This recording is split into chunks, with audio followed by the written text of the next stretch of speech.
ഇന്ന് PCOS ഉള്ള മിക്ക സ്ത്രീകളിലും ഫാറ്റി ലിവറും കണ്ടുവരുന്നുണ്ട്. അപ്പോൾ എന്താണ് ഇതിന് കാരണം എന്നുള്ളത് നോക്കാം. PCOSന് കാരണം ഇൻസുലിൻ റെസിസ്റ്റൻസ് ആണ്. അതായത് നമ്മുടെ ശരീരത്തിലെ കോശങ്ങൾ ഇൻസുലിനോട് പണിമുടക്കുന്ന ഒരവസ്ഥ.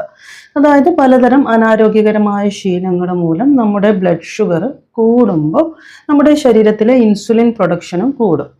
അപ്പോൾ ഇൻസുലിൻ്റെ ഫങ്ഷൻ എന്നുള്ളത് നമ്മുടെ ബ്ലഡ് ഷുഗർ കൺട്രോൾ ചെയ്യുക എന്നുള്ളതാണ്. അതായത് ഇതിൻ്റെ ഫലമായിട്ട് എക്സസ് ആയിട്ടുള്ള ബ്ലഡ് ഷുഗർ സെൽസിലേക്ക് കൺവേർട്ട് ചെയ്യുന്നുണ്ട്.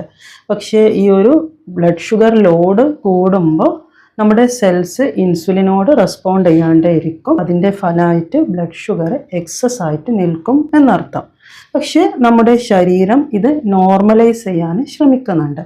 അപ്പം അതിൻ്റെ ഫലമായിട്ട് എക്സസ് ആയിട്ടുള്ള ബ്ലഡ് ഷുഗർ ഫാറ്റായിട്ട് ലിവറിൽ കൺവേർട്ട് ചെയ്യാണ്. ഇതാണ് ഫാറ്റി ലിവറിന് കാരണം. പ്രധാനമായിട്ടും 2 കാരണങ്ങൾ കൊണ്ടാണ് ഇങ്ങനെ ഉണ്ടാകുന്നത്. ഒന്നാമത്തേത് അൺഹെൽത്തി ആയിട്ടുള്ള ഒരു ഡയറ്റാണ്. അതായത് എക്സസ് ആയിട്ടുള്ള കാർബ്, മധുരം, ജങ്ക് ഫുഡ് ഇവയെല്ലാം നമ്മുടെ ബ്ലഡ് ഷുഗർ കൂട്ടുന്നുണ്ട്. രണ്ടാമത്തേത് ലാക്ക് ഓഫ് ആക്ടിവിറ്റി. മൂവ്മെൻറ്റ് വളരെ കുറവാണ്, ആക്ടിവിറ്റി ഒന്നും ഇല്ല എങ്കിൽ ബ്ലഡ് ഷുഗർ ലെവൽ കൂടാനും PCOSും ഫാറ്റി ലിവറും കൂടാനും ഒക്കെ ഉള്ളൊരു പ്രധാന കാരണമാണ്. അപ്പോൾ ഈ 2 കാര്യങ്ങൾ ശ്രദ്ധിക്കുക.